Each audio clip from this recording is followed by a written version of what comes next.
লোহা লোহাকে কাটে, বেইমান বেইমানকে চেনে, আর আমি তোমাকে চেনে, সাবধান। কারণ উস্তাদের মাঠ শেষ রাতে, মিশা সওদাগরের মাঠ শেষ রাতে। মিশা সওদাগর সুপারস্টার, তাকে বাংলাদেশের এমন কেউ নাই যে চেনে না। তো মিশা সওদাগরের লাইফস্টাইল সম্পর্কেও কিন্তু অনেকে জানতে চায়।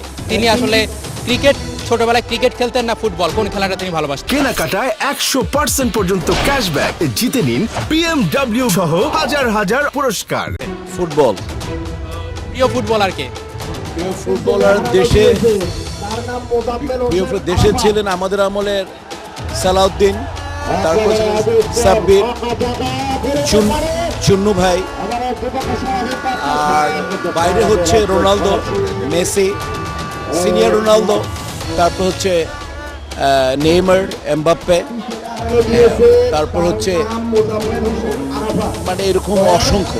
আপনার প্রিয় ফুটবলার কাজী সালাউদ্দিন বলেছেন, আপনার নেক্সট কোনো মুভিতে যদি কাজী সালাউদ্দিনকে নেওয়া হয় তাহলে তার বিপরীতে আপনি অভিনয় করছেন, তিনি নায়ক, আপনি খলনায়ক, একটা ডায়লগ দিবেন তাকে। লোহা লোহাকে কাটে, বেইমান বেইমানকে চেনে, আর আমি তোমাকে চেনে, সাবধান। কারণ উস্তাদের মাঠ শেষ রাতে, মিশা সওদাগরের মাঠ শেষ রাতে। মিশা সওদাগর ভাইকে সবাই ভয় পায়, তো তিনি যদি ফুটবলার হতেন, ফুটবল মাঠে তিনি কি আরো বেশি ভালো করতেন কিনা অভিনয়ের থেকে? এইটা বলা যায় না আসলে।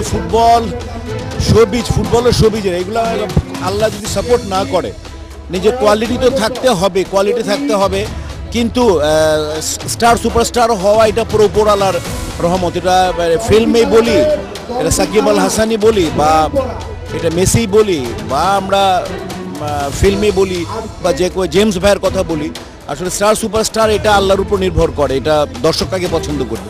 তো দর্শকই তো হচ্ছে, আমি মনে করি যে আল্লাহর প্রতিনিধি। মিশা ভাই আর্জেন্টিনা নাকি ব্রাজিলকে সাপোর্ট করে? না, আমি ব্রাজিল সাপোর্টার। ব্রাজিল বিশ্বকাপে হেরে গিয়েছে, আর্জেন্টিনা জিতেছে, তো একটা আর্জেন্টিন সমর্থকদের কাছ থেকে একটা আপনারা মনে হয় ট্রল করছে ব্রাজিলকে নিয়ে, এটাকে আপনি কিভাবে দেখেন? দেখেন, সমর্থকের তো ফিলিংসটা একটু ডিফারেন্ট হয়, আর সমর্থক অনেক ক্যাটাগরির হয়। সেটা হচ্ছে অনেকে ইমোশনালি হয়, অনেকে প্রফেশনালি হয়। তো আমরা সমর্থক ব্রাজিলের, কিন্তু যেহেতু আমরা ফুটবলার ছিলাম, আমরা ফুটবল বুঝি। আমরা যখন দেখলাম যে কোয়ার্টার ফাইনাল ব্রাজিল হেরে গেছে, তখন আমরা মনে প্রাণে, আমি না, বিশ্ব সাপোর্ট করেছে যে মানে এই গ্রহের সবচেয়ে বেস্ট প্লেয়ারটা হচ্ছে মেসি, তার হাতে অবশ্যই এই কাপটা উঠুক। এবং যেহেতু সমস্ত ওর ইউরোপিয়ান কাপ বলি, চ্যাম্পিয়ন কাপ বলি, ক্লাব কাপ বলি, কোপা বলি, সমস্ত কাপই মেসি জিতেছে, কিন্তু ওয়ার্ল্ড কাপটা ওর বাকি ছিল, তো এটা জিতেছে, আমরা মনে প্রাণে চেয়েছিলাম। খেলা তো হচ্ছে খেলা, আর খেলার রেজাল্টকে মেনে নিতে হবে। ব্রাজিল অনেক ভালো টিম ছিল, অনেকেই আর অনেক ভালো টিম ছিল, জার্মান ভালো ছিল, ক্রোয়েশিয়া ভালো খেলছে। তারপরে একটা চিন্তা করা যায় যে এমবাপ্পে ফাইনাল খেলায় 4টা গোল করার পরও, হ্যাটট্রিক করার পরও জিততে পারেনি।